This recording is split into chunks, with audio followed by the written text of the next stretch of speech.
Hi, everyone, and welcome to episode 6 of the Latest in Travel podcast by Guestcentric. I'm very excited to have with me today Carmen O'Brien, who is the Director of Strategic Accounts at SiteMinder, and she has over 10 years of experience in the industry. So Carmen, it's great to have you. Thanks for joining us today. Thank you for having me. Really excited to speak with you. Cool. And for anyone who's watching and might not know, do you mind, because I mean, I gave a little introduction, but if you don't mind to just kind of expand a little bit more on what it is that you do and who you are? Yeah, sure. I'm Carmen O'Brien, as you said. I live in Munich with my husband and my dog. I'm originally from Germany as well, but I've worked with SiteMinder now for 10 years, half of that time in London, half of that time here from Munich remotely. And what I do, yeah, like you said, I head up the strategic accounts team. So we're a global team. We're spread out really across the world, which is quite nice. I love working, with people from all over the world. And we look after strategic accounts for SiteMinder. That can be our partners that resell our products, like yourselves, like Guestcentric, and it can be our big groups and chain hotels that we work with. So what we do as a team is pretty much everything that touches these guys. So we have a sales team that works with acquiring these types of accounts, and we have an account management team. We have solutions consultant and enablement teams that spans everything we do. Great. And what did you do sort of, because I had a little look, did some research on like your career, and obviously you've been up to a lot of different things over the years. Was it like, was this kind of your original career path? Like, did you always envision yourself like working in hospitality, travel, and technology, or was it something that sort of found you, or how did that journey go for you?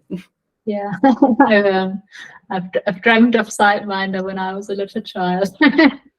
It's not I guess you just, it's not a career dream. I guess SiteMinder didn't even exist when I was very young, which is also interesting. But I have always loved travel. So that's definitely something that's always been a big topic in my life. I've lived in Peru when I was very young, 16, in a students' exchange program, and I loved that. And I wanted to do a gap year in London after I graduated from high school. But I got stuck there and I loved it, and I decided to stay. I worked in a hostel. I worked at reception at the bar, which was brilliant as well. And then I found the SiteMinder role through a site called Top Language Jobs. Very young at the time, and I didn't have much of a skill set to bring to any table, but I speak languages, so that was all I had. And SiteMinder needed that. They wanted to open a variety of markets in Europe. They came from Australia into the UK and then wanted to open Germany, so that's what I started doing for them, cold calling German hotels. And how many languages do you speak, if you don't mind me asking? Yeah, obviously, I speak English. And I also learned French. I actually studied French quite intensely at school. That was the one we spent most time on. And funnily enough, the one I used the least. And then also Spanish. Yeah. Cool.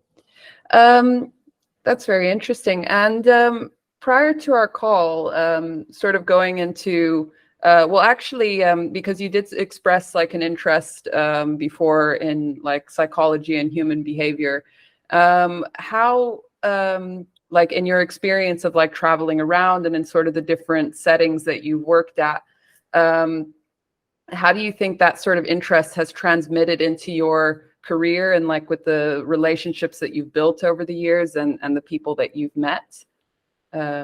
Yeah, it's a big part in my life as well. So I actually did all my studying in parallel to working full time.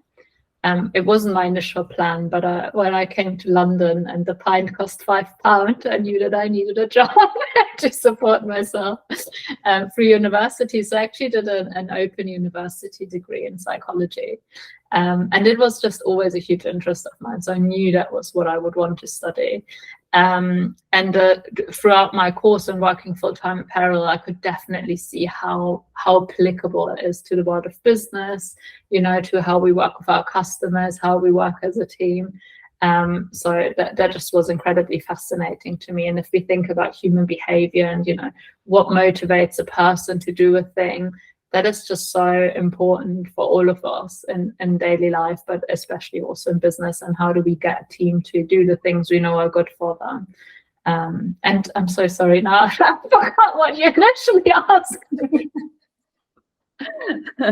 No worries. It's just more like how it sort of transmits to your, I guess, how it's influenced your journey and like in your travels and things like that. Yeah. It might be a bit of a vague question. Apologize for that. But yeah, that's cool. And when you studied psychology, was it sort of just like a general study, or did you specialize in any specific area? Or yeah, I studied very classic clinical psychology. That's kind of the classic you do. And then I didn't actually go on to go and do a master's degree. I then actually did an MBA. Because I was already, you know, quite into the world of business at the time. But I'm actually also a trained psychologist, so I'm trained in behavioral therapy. So I guess that's the specialty. I can imagine that's quite useful as well. I don't know, like I'm not like a expert in psychology, but I am quite like interested in some of the principles, like the big 5 personality tests and stuff. And I have to say it's kind of like really helpful in terms of understanding myself and like what, you know, my skill, like, I don't know, where my strengths are and my weaknesses. Like, I don't know, an example would be that like I'm really low in industriousness, but like very high in openness. So it's like, okay, need to find some ways to kind of work on like the self-discipline. Yeah. So have you found that like in your, do you take a lot of tests at all? Like, do you kind of, I know that there's some people that kind of, they don't really see, I don't know, they're maybe a bit skeptical about it. Like I personally think there's like a lot of utility in it, but like, what are your thoughts on that? Yeah, I love actually that personality tests have come so much into the public discourse lately. I've seen us even a little TV show on it. Yeah, I like those. I like the big 5. I think the one I probably found the most interesting is the Myers-Briggs test. Yeah. Where you got the 4 letters and you got spectrums on which you see yourself, right? Like such as extroversion, introversion, and so on. I find them interesting as well for teamwork. I've definitely, when I've worked with teams in the past, or we've all done the test, and like you say, it helps you to understand yourself and your strengths and weaknesses, but equally also your teammates. And it also helps you in how to approach them and what gets them excited and inspired. So I definitely think they're quite cool. But like you say, you can't split the whole population in 16 archetypes and things. That's, you know, it's a lot more layered than that, but they're a great start. Yeah, I think that might be maybe some of the pitfalls. There was a documentary that a friend of mine recommended that I think it was called the Personality Test or something like that. And it's like some companies, they really rely like so heavily on these tests that it's like you can't get like certain roles because you didn't like get this kind of personality profile. But then I think the pitfall of that as well, it's like if you kind of learn the system, you can, you know, put the right answers in. I don't know. Yes. Yeah, exactly. I mean, that's a ridiculous way of abusing it. Yeah. No, but it is interesting. But yeah, I think everything in balance, and certainly for like personal development, like for me personally, I found it very useful. Cool. And in the context of like the hospitality industry, obviously anticipating and meeting customer needs is crucial. And so from like a psychological perspective, how would you recommend that hotels enhance the customer experience in a hotel setting, but like anticipating those needs within the guests? I think that's such an interesting question. I think there is a lot going on when we walk into a hotel, and there's only so much we actually consciously understand, right? But but a hotel has so many ways to make you feel welcome and maybe even at home, right? And I think it's good to think about the five senses, because there is things, you know, when like you might not notice consciously the smell of a hotel, but you might feel happy there, or you might feel like something's not quite right, and that might be influenced by, you know, the smell. So as a hotel, definitely think about what speaks to every sense, right? How does it smell? What, you know, what are we listening to? Is it loud? Is there music? Well, obviously, you know, the colors, what are we seeing? How is the whole place? What's the interior design? And all of that expresses you as a hotel, right? And should be aligned with your brand and what you're going for. If you want to be modern, if you want to be more cozy, comfy, and it's not, you know, you don't consciously register all of it, but you definitely subconsciously do. And it's all influences whether you think, wow, this is great, or I don't know. Yeah. And I guess lighting as well. I don't know, for me personally, that's, I love natural light, you know, and if I go to a place and there's too much like clinical lighting, it's like, but yeah, no, it's, yeah, I agree. And in terms of like also sort of looking at your travels and the travel hospitality industry, serving like a really big diverse range of culture, customers from like different cultures and so on. Yeah. How would you apply your knowledge of psychology in like a cross-cultural context to ensure that services and interactions are culturally sensitive and inclusive, and foster a welcoming environment for guests from various backgrounds? How would you suggest hotels do that?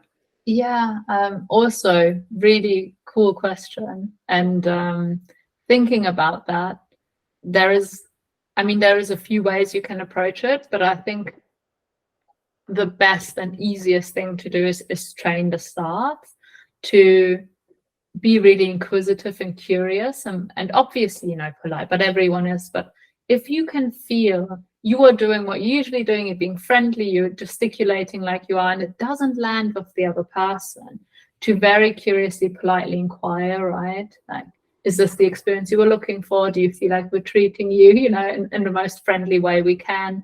Because getting that feedback and just over communicating is so helpful, because we just don't know what's going on in another person's head. Maybe we are doing things that are culturally inappropriate, right? But we can't be appropriate to every culture. It's just impossible. We just don't know better. But once we do, we learn, right? Like if we were, then next time we know better. And if we weren't, maybe they just had a bad flight, but at least then we know. And I think it's all about that, like really being, you know, polite, inquiring, over communicating, but also when you do speak of something, or you do speak of anything that might be going wrong, always to speak of yourself and your own experience rather than speaking of anyone else. You know, it's very hard to be upset with anyone who tells you how they're feeling and how they're perceiving things and how things are making them worry about the world, rather than you say, you know, you did this. That's never a good idea. Yeah, and that approach, I guess, makes sense if you think about, I mean, because we always say, like, to hotels, it's like, know who you're talking to. And obviously you won't have the whole world coming to your doorstep. So you'll have different, you know, maybe target segments or markets that you get predominantly. So I guess asking those questions, it does make a lot of sense to, you know, if you do get like sort of the, I don't want to say randoms, but like better word for that would be, yeah, just like, you know, different cultures that don't normally visit the hotel. Yeah, that makes sense. And that's like cool as well, Melissa, because if I think about, right, if you have certain segments or nationalities that love to come, how fascinating that you can actually learn about these cultures and the languages and the way and things, you know, like, and they might even tell you about it and you'll know more about it next time as well. So that's a really nice part of the job. Yeah. And what would you say, and this is like a little bit, it's not off the topic, but just on the topic of like the different cultures and you know, experiences like with travel, because I think with travel, there's always that bridging of, it is the opportunity to sort of bridge the gaps between the cultures. And what would you say, like in your experience and, you know, over the years traveling and so on, were there any specific experiences or relationships that you developed that really stood out to you, and why would that be? Yeah, it's I think one of the things that I find really fascinating is when I worked at the hostel, how strong the bonds were with the people that were also working there. So, you know, we were all in London, but none of us were actually from there or had grown up there. So it's really a melting pot of people who all wanted to be in a huge city, right? The capital of Europe, all had like the similar experience. And we were from, you know, Argentina, Australia, Germany, Spain, it didn't matter. And we all came together and lots of us lived there. And I think I've never learned more about other people and cultures than in that phase of my life where I lived at really close proximity with a lot of different cultures. And it was just really fun to see how everyone was different in ways that you didn't really anticipate. Like, for example, my Australian friends never wash their vegetables. And being German, I was just so shocked that they would just eat their broccoli. And they just were sitting there going, what do you even mean? Like, life's too short to wash vegetables. How boring. And I thought it was really fun. Yeah, it's always interesting, I guess, like the little nuances that you get, like with the differences between like nationalities and culturally.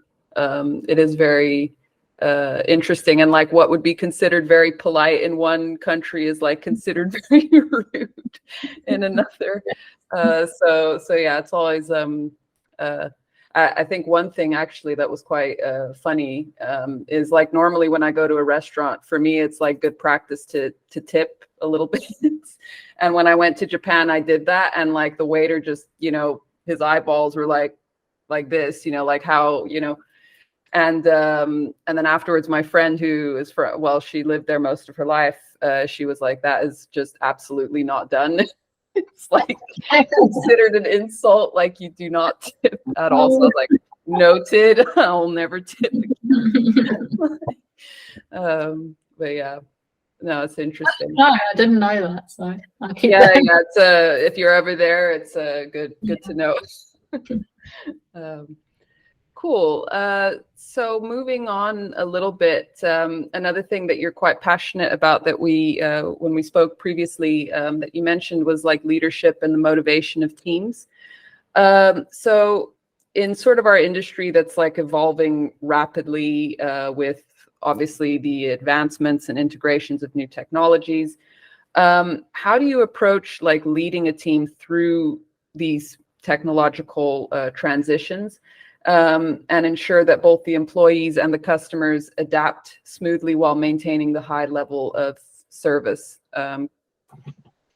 I think the most important thing is that you have a team that's actually excited about things like that, right? Problem solving and a really fast-paced environment, and probably not having the same week at work ever.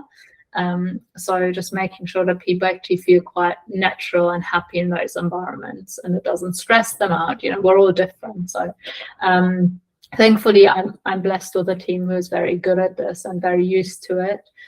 So that really does happen to us all the time, right? Things change, goalposts change. We need to get something out for a customer, you know, much faster than we anticipated. And then I just think you have to let people play to their strengths and do it their way. Like there's a reason for why they're in the team and for why they're in the position they are in. I love to give someone the trust to do their job the way they want. And then if they need help or anything from my end, they know where I am. And I'm obviously more than happy to help and brainstorm with them. But I definitely know that also myself, I work best if I'm, you know, given a job and I can do it in the way that works for me. And I want to give everyone who works in our team the freedom to do the same thing. And I've, you know, got really good experience with that. I think people are very good when they're given the trust and the responsibility to put the hand up and say, look, it's not working, or, you know, I found a crazy new way of doing it and it's working great, and then we're all happy. This actually brought to mind a question which kind of relates, I guess, to like the personality types as well. But like, and I don't know, just kind of speaking for myself personally, I'm a person, I think like, not to sound like I'm oversimplifying things, but they sometimes say like some people are more into people and other people are more into things. I would say I'm definitely the former. My technical skills and like things like that are not like so as strong as like some other people. So like, what would you recommend, like, I guess for these people that are maybe not so tech savvy, as it were, to kind of ease along with that transition? Like, how would you make it technology something less abstract and more interesting and, I don't know, fun and engaging to actually deal with and upskill on that? Yeah, so cool. I mean, I think when you are a people person, and that's what interests you, right? People and connection and what's going on, how do we make people's lives better? And that's what you are doing, the work you do for. It has to be relayed back to that. So how does that technology help? How does you understanding it and solving these issues help someone? And if we understand that piece, I think even people like you or also myself, right, who are more into, people and communication and all that side of the world, and then get into the tech side of things and get even really passionate about it. Because when you know why you're doing it and what it's for, all of a sudden it becomes worthwhile and interesting. Cool. And as a leader in like the hospitality and travel sector, how do you foster a culture of innovation within your team in order to enhance the customer experience? And can you provide some specific examples? I think innovation is huge, and it's very, very difficult because it's one of those things, when things are very urgent, everyone has their eyes on it and they get done. If things are important, like innovation, they are the first thing to drop when things get busy, and they mostly are. So I think innovation is all about, it's a little bit like your professional development, right? Really taking some time to think about things, giving yourself an afternoon off to think about the bigger picture, and that's when you can get creative.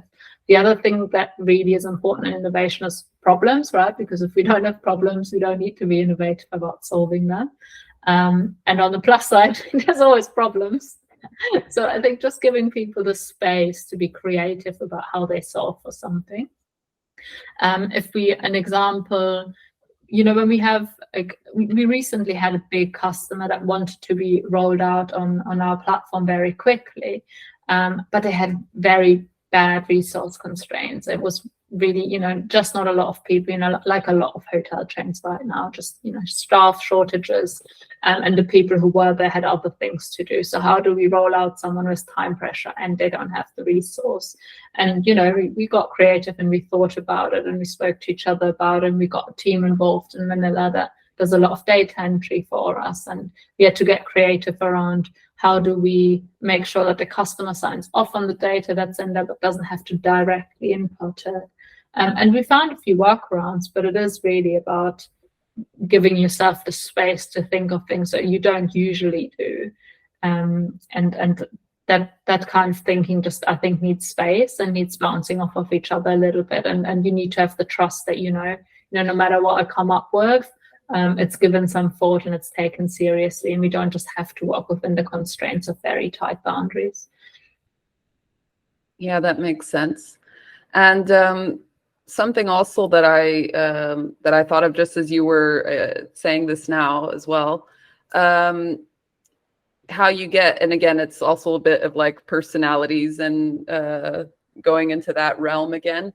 But if you have like individuals, like I guess you get some that, it's easier for them to be creative or to work alone. And then others that are, prefer sort of the group, brainstorming sessions. How do you balance those? Like if you have these multiple personalities within the team, how do you balance that innovation or that ability to take a step back and think, on innovation, but like catering to those different, types, like, people that work better alone or that prefer to kind of maybe think and, strategize on their own, and then others that are more team-led and like the brainstorming exercises and the fun, kind of random exercises that you sometimes get. I love that question because it's when people have the awareness of how they work best, this is actually a really easy question, because if someone came to you and said, I don't work well in groups, you can literally say to them, brilliant, like you do your own ideas, and then the last 10 minutes you join us and we present ours, and you bring yours, and then we have a conversation. I think the challenge is that most people aren't that self-aware, right? So they might not understand, or they might not know why they're having trouble being creative in that sort of environment, right? And it's an exploration. But I think what you can do as an individual is really bring that self-awareness, because if you are that good at knowing what you need to be creative, your whole business can work with you on that. That's super easy. And if you're willing to explore it a little bit, and then equally, if you just don't know, you can do different things, right? Like maybe you send people into a group and you send them into an exercise of where they work alone, and then afterwards they can also give some feedback around what works better for them, and then you can suss out a little bit what types they are. Yeah, because I was reading a book quite recently. It's called Quirky. I don't know if you've heard of it, but it's like it basically goes and it's like a profiling of like 8 of the world's like greatest innovators. So there's Steve Jobs, Marie Curie, Elon Musk, Einstein, and something like they kind of profile these individuals, but then they also have like some studies and stats, on certain things. And something that they mentioned as being kind of a challenge sometimes in these group environments is like when you share ideas and then you get people that are maybe more like extroverted and they're really bold with their ideas, and then you get other people that kind of then shift or piggyback off of those ideas instead of sharing their own ideas. What would you recommend as kind of like a way to mitigate that, and make sure that all the ideas are heard and have equal, airtime, I guess? Yeah, it's really hard in a group dynamic. Groups are their own whole beast, right? We all know that. I think the bigger the group, the harder. So I probably, if we were looking for that specifically, keep the group sizes a little bit smaller to make sure that also people are introverted, and it's quite easy to give them time and space as well. That's a lot harder the bigger the group gets. And then, like you say, like if you have someone who keeps an eye on that, who's a bit of a moderator, right? When you feel like people are just running away with one idea, going back to a drawing board and saying, what other ideas are there? Is there anything else that we want to maybe, take into account? I think it's just leading the conversation back to that. But again, that takes a lot of awareness. But I think it's a really good point. I think that happens a lot. And you have to keep such a good eye on the group dynamic in these settings to make sure that you're still getting out of it what you really want, and also getting the best out of every individual. Yeah, I agree. And that makes sense. And when you manage, well, obviously, like managing a team requires balancing efficiency with maintaining a motivated workforce. So how do you approach leadership to inspire and engage your team, particularly in like the fast-paced environment of our industry, without compromising on the quality of the service? I think every person on my team is an individual, right? And they all have different needs and how they work best. And I'm really here to enable and support that. I have people who are parents in my team. I've got someone who's recently had a baby. I've got someone who's, been probably working for nearly every office location in our company because they move so much and they enjoy travel, and all of them need different things. When you have 2 kids to drop off at school, you might need an hour block every day. When you want to work from different locations, you might want to work across different time zones. And I just want to give people the liberties I can so that their life around work is as easy as possible and that work really fits into their life. But because, as leaders, we always ask a lot from people. I have to tell these people, okay, it's month end, I need numbers, and this customer's difficult, you have to stay out late, please, and do an 8 p.m. call with them because we have to solve this issue, or, you have to please take these next 2 hours that you wanted to go through your emails and think about this huge issue that just arisen and problem solve with me. And people are a lot more inclined to do that if you also give And if you're willing to, look at them and their lives holistically and think about what can you do to make it better. And I think that's a huge job of a leader. And that's, on top of thinking around, like I said before, how can they play to their strengths, and is this job fun for that person, interesting, and all that enablement, but also, how does that job fit into someone's life? Yeah, and I guess also that what we spoke about earlier of like understanding, I mean, not just the different cultures, but different, personality types or different individual preferences and things like that, which be very useful as well. Cool. And so we've been talking quite a lot about, management, leadership, but then also, like the human, I don't know what makes us human in terms of like the psychological perspective. But yeah, obviously, and we spoke about this a bit before about how technology is really shaping the way that we live and work.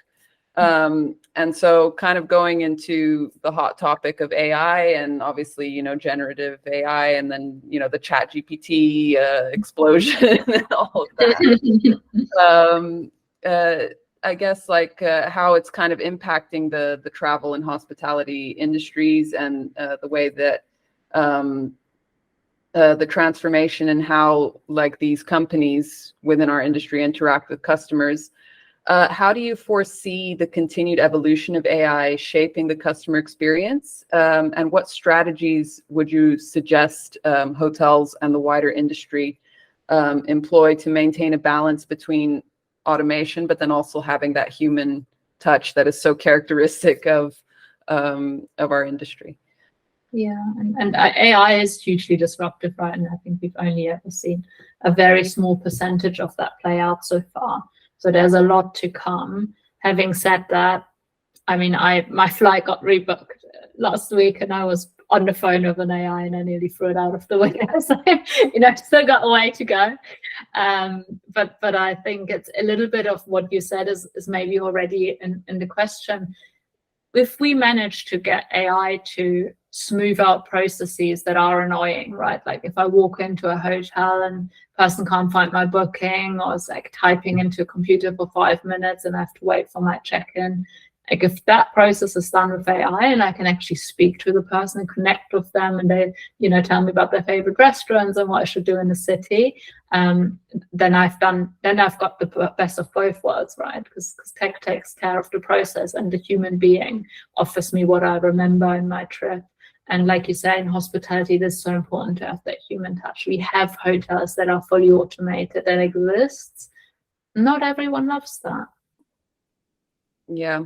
I think for me, like something that the human touch, like where I really value the human touch is if there is like an issue with the experience. So, like you say, with the canceled flight or like a delayed flight or things like that, then I think, having that other person on the other side of the phone or the chat or whatever to get that sort of, niche problem solving there. It's important. But then at the same time, it's like if you have a way, because I think also like planning and, researching for a trip, it's quite confusing sometimes. Yeah. And, the options are so overwhelming. And then you're just like, where should I stay? What is there to do here? And if there was a way to kind of just ask, okay, I want like 5 hotel suggestions in such and such location within such and such price range. Can you please like list that for me? And then it's just like more straightforward and not like, having to go to Google and then, Booking or Expedia or wherever, and then to the hotels directly. I think that, I don't know, personally, I don't know if you agree, that could be a way to add value through the use of AI. What do you think? Absolutely, 100%. And I think, it'll probably go even further than that, right? We'll probably have these preferences locked in, and we can just say, look, I've got 5,000 euros. I want to go to this place. You know what I like, right? And Alexa knows what you like because you have your preferences. They're always quite similar. And they can maybe even book it for you, and it's all done, and you don't even have to spend another thought. And I agree with you, like, I mean, there might be some people who love planning. I know they're out there. But I could do with like having it really easy and just getting exactly what I wanted. And I think it's going to be so interesting to see now as well, you know, are the OTAs that we already have going to drive this forward, or is new OTAs going to come out of the woodworks again, you know, and just have that AI and advance that technology further, because there is a lot to be done and it could be a lot smoother than it is. Yeah, definitely. I don't know, even for me, like just simply booking a flight can be quite a stressful experience. Because there's just so many things, like I'm going to click the wrong thing and something's going to happen, you know. So yeah, I think in terms of the simplification, that's definitely where I could see the value there. And what do you think of it in like other contexts, and more like I don't know, like what are your thoughts on like AI art, for instance?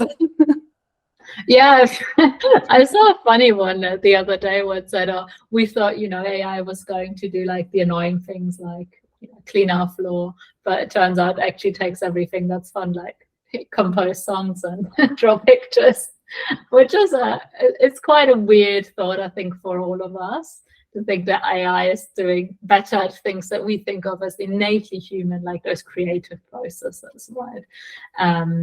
But yeah, I think I'm quite an open person, so it doesn't bother me. I think it's fine if you want to hang up AI art in your house and you enjoy that, then why not? It's a natural process, right? That AI gets better at everything, not just the things we might have initially thought of. Yeah, it's quite interesting actually, because I'm quite like passionate about art and stuff. So this was kind of something that was a bit of a touchy point for me, because I was just like, no, like the machines will not. They're not gonna, you know, it's not real art. AI is not art, you know. Yeah. But actually something that I've started doing just for fun, and I guess it's like a test of like the communication skills and stuff, is like sometimes I play around with DALL-E and I'm like, okay, I have like a weird dream or like a weird concept or idea, and I, you know, perhaps don't have the time to draw it or to paint it myself. So I'm just like, okay, let me test my written communication skills and see what comes out. And it's kind of an eye opener. Like sometimes I'm like, oh, okay, you know, that's really far out from what I was envisioning. So maybe I need to improve like on my communication skills a little bit. Do you find that as well? And not just with like DALL-E, but like Chat GPT or whatever, just to any kind of instructions for anything. Do you find that that it's useful in that regard? Yeah, very similar to you, right? Like I think I have something in my head and I give an order and I think it's very clear, but it's not, right? Like something maybe much broader or different will come out of there. And I think it's such a nice reminder that just because we in our head have very clear ideas, what we say might not be what's in our head at all. We just think it's exactly the same thing. Yeah. Cool. And then obviously another way, like moving on a little bit, another way that technology, well, an opportunity that technology has afforded us, and then obviously with the pandemic and things that happened, transpired, there's this big rise in like remote work, which kind of altered like the traditional work structures. So how do you think, like, do you think this trend, I know that like in the States and quite a few other, you know, there's now this push to kind of get people back in the office. So how do you see this kind of unfolding? Do you think that remote work will continue to be a thing, like sort of more in the hybrid model? And as like a leader, how would you leverage technology to enhance, like, I guess for teams that are fully remote, how would you use technology to enhance like virtual collaboration whilst recognizing the value of like the face interactions within a team or within a company at large? Yeah, I'm biased because I've been working remote since 2016. So for me, it's a huge opportunity. It always has been, right, that I could stay with the business that I loved and do something that I knew I was good at and where I could add value, and do it from a completely different place, right? Like I was always working in London. I was working there for 5 years, and then I moved to Munich, and I could do the same job from my house that I did before every day in an office. So I think it's a big opportunity for us, right? Especially for us who are interested in different cultures and who want to work in like global environments. It's great that you can do that now and you don't have to move necessarily. I think there's also huge value in going to an office and seeing everyone. Like I know how much I miss that. So I think that's also great. And I also know, for example, at SiteMinder, we have such great offices and such nice vibes in them, right? And I love it when I go travel there and I go see everyone. And I do miss that. But you can't have everything. And for me, my priority is to be here with my family, and I can still work for this company. So I'm hugely grateful to remote work from that aspect. I think hybrid might be the way to go, right? Especially if you're in a place where your company has an office. So why not, right? You get the best of both worlds a little bit. And I don't really see people going back to the office full time, because it's a little bit like with progress, you can't go back. Once you know what it's like, you don't do it like you did before, right? And before COVID, we didn't have that. COVID was the big disruptor. So we might, it's a spectrum, and we'll probably have a little bit of this and a little bit of that. But I don't think we'll ever go back to 5 days a week in the office, because why would we? We have other options. Why not use them? For our team in particular, we're all remote. So some of us work in locations where we can go to a physical office, but many of us don't, and we're a team of about 25. So it's really important that we see each other sometimes, and the same with our customers. And we're lucky in the sense that we have, at least in Europe, we have Fitor and we have WTM and ITB, which are great opportunities to not just see each other, but also see our customers and partners. So I'm always grateful for these shows, because that's when I tend to see everyone. But then it gets complicated further, because we also have other team members that aren't in our region, right? And really getting everyone together globally is a challenge, and is hugely costly as well. And isn't even that easy to do virtually across all time zones. So that's definitely something I think about a lot. And that I want us to be a great team, and I want us to be all really connected. But I don't always know how to do it in the best way either. Yeah, I guess with everything, there's like the pros and the cons. Like something I particularly like is just there just seems to be more time in the day. Yeah. That you're not spending like time on commuting and, like I like to get a very early start with work, like sort of before the rest of the world is stirring, because like, I just with certain projects, it's like easier to kind of have that focus and that clarity, like without, people asking questions or needing, help or meetings or things like that. So, but then at the same time, it is, it's good. I guess balance is the key. Yes. to help with that. So sort of moving on to the trends in our industry, and obviously SiteMinder is like a big pioneer in like the online distribution space.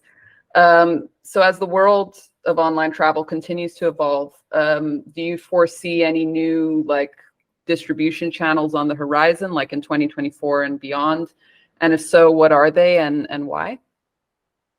I think so. I think there will be new, because it's a hugely interesting industry, and it's very big these days. Most people, globally book their travel online, and there is so much to do and to disrupt. Like a little bit as to what we spoke earlier, it could be so much better, right? And AI can make it so much better. And not necessarily the big players right now will disrupt the space. There might be others that are up and coming that, are a bit smaller and a bit more agile, and can innovate faster.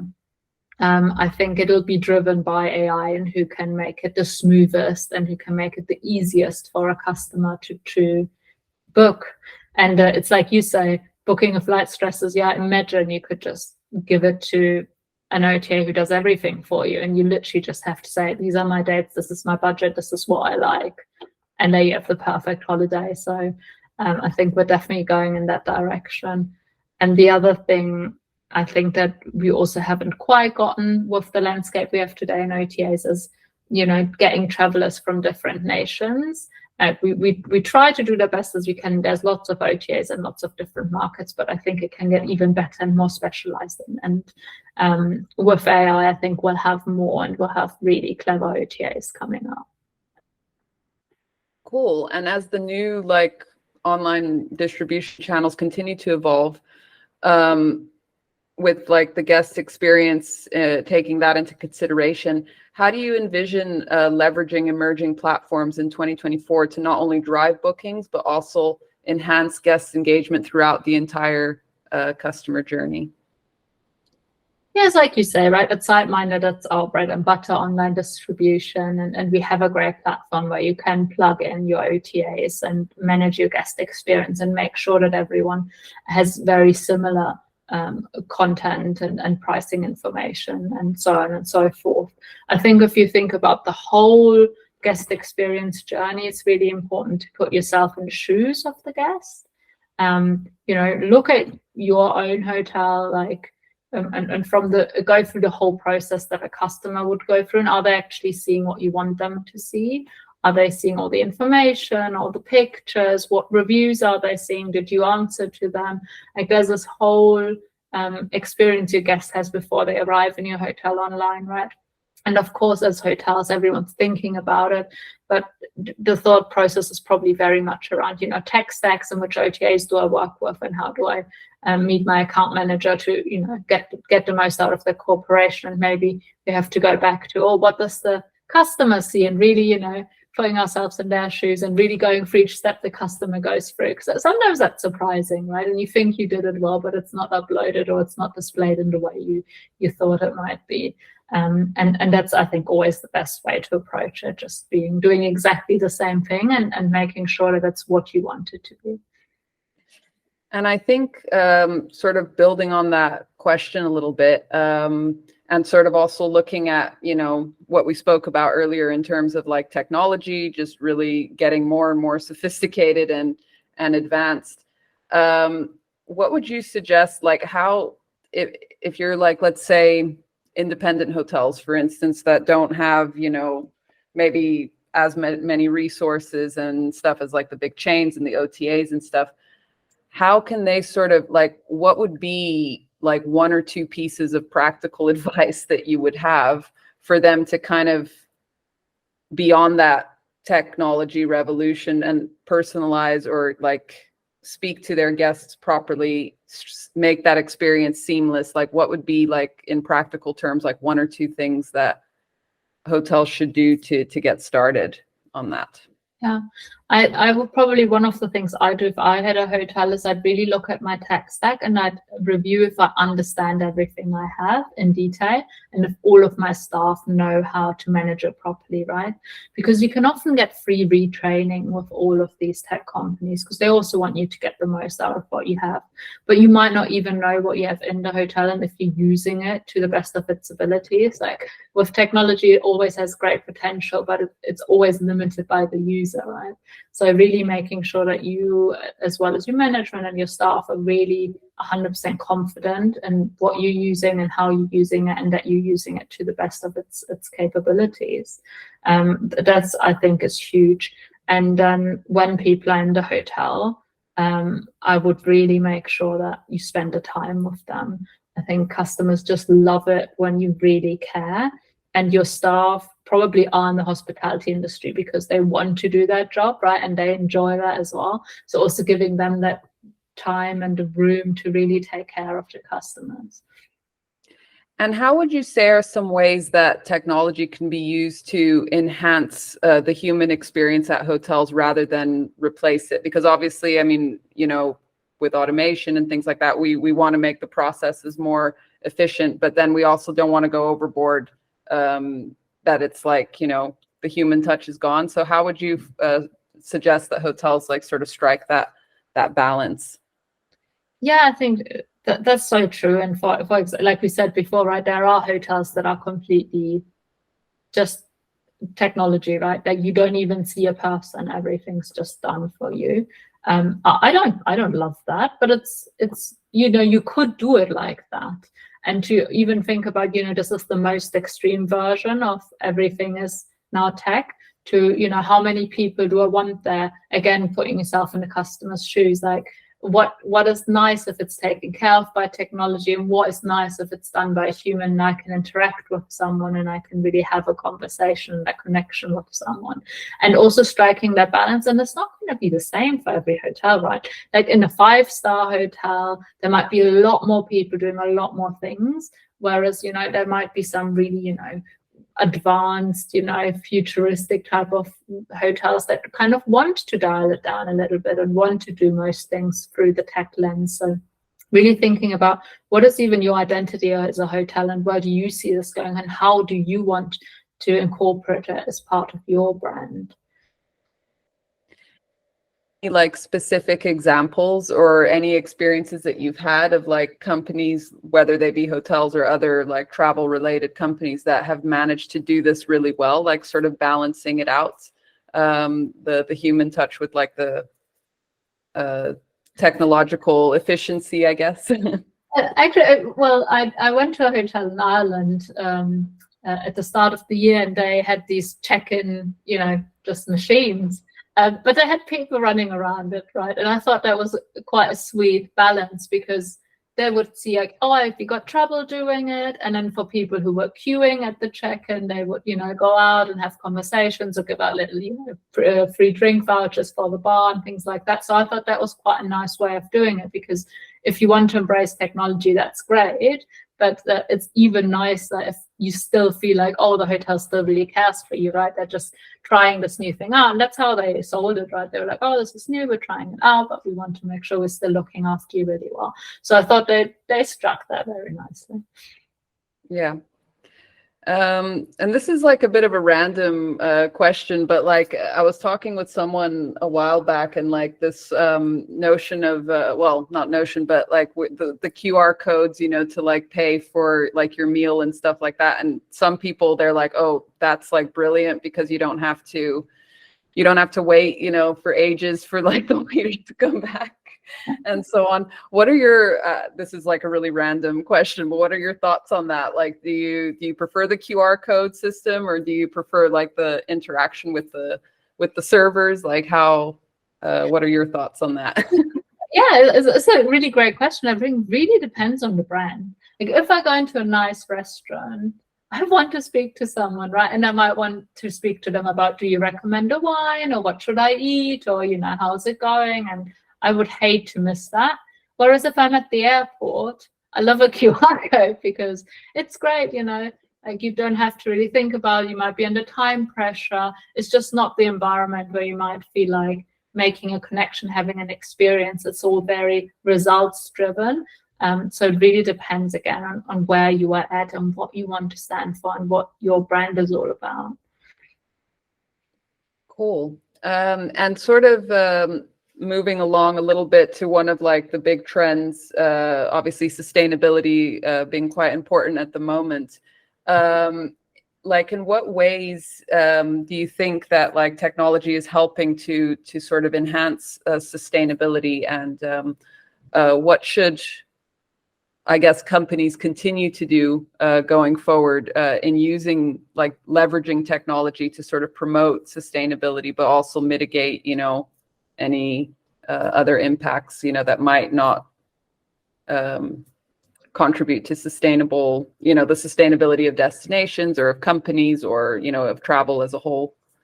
Yeah, so it's a really interesting topic, especially in travel, right? Because there's a lot of travel that just by the nature of it isn't very sustainable, and how can we make it better and do better, especially in hotels. And I think, yeah, I mean, the age-old example is that through tech, we don't have to print everything, and that's already great. And there's lots of other things that technology can do, because it really does replace processes that before just took a lot more efforts from humans, right? And I mean, you and I speaking today, back in the day, I would have had to fly out to see you, and now we don't have to do that. So there's lots of elements that technology naturally makes sustainability more important, but equally there is some in travel. And I haven't got a solution for that are hard to influence.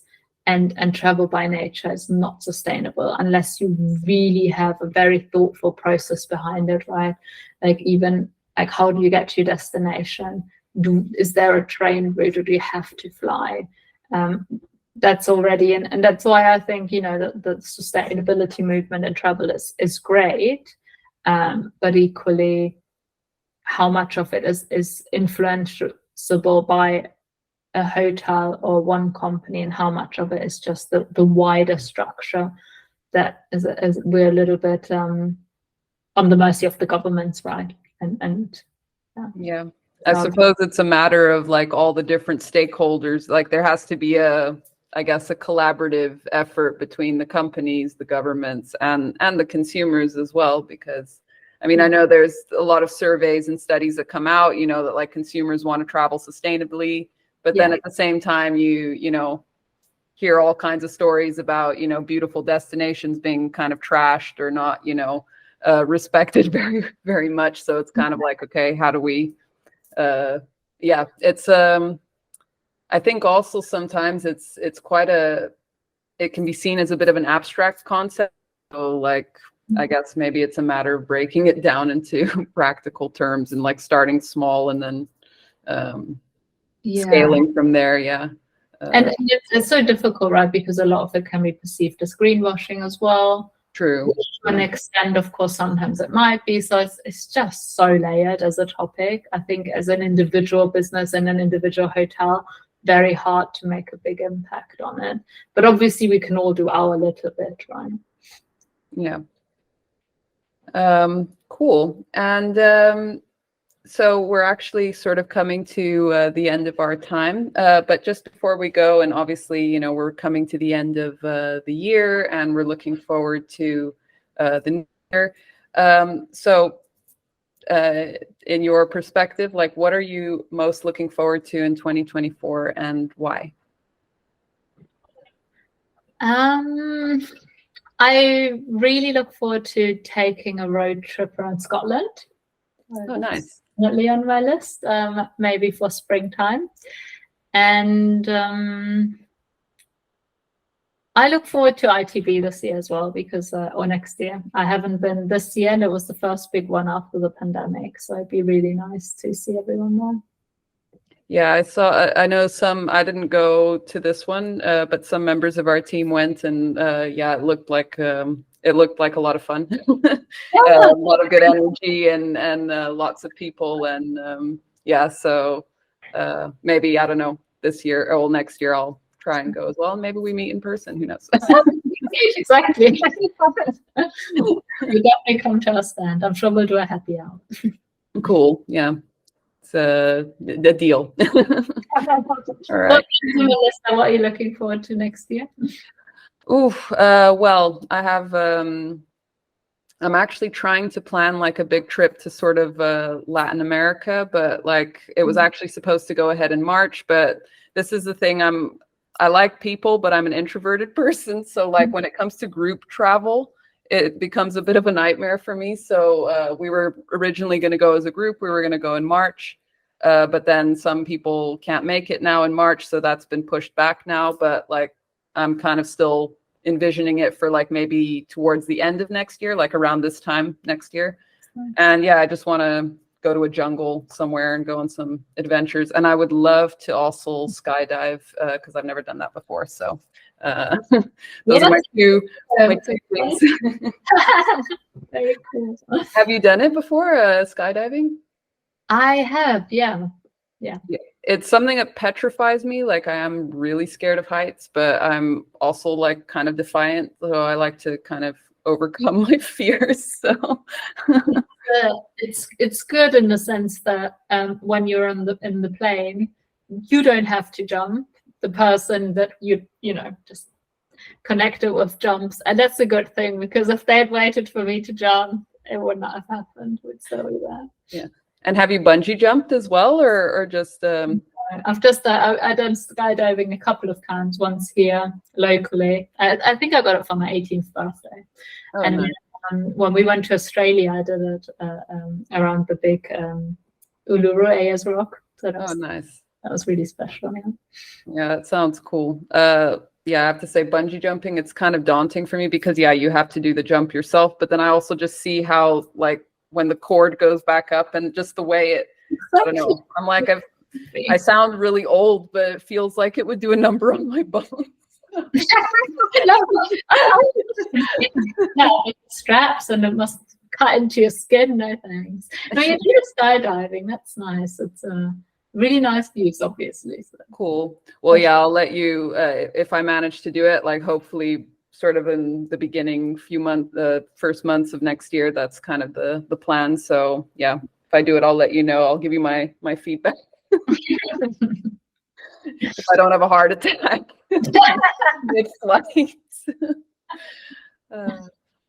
All right. Well, it was really great to have you, Carmen. Thank you so much for joining us. And yeah, I wish you all the best for the new year, and obviously all the best in terms of wrapping things up for this year. And yeah, onwards and upwards in 2024. And thank you, everyone else, for watching. And we'll see you in the next one. It's so nice to meet you, Melissa. Happy New Year. Happy holidays.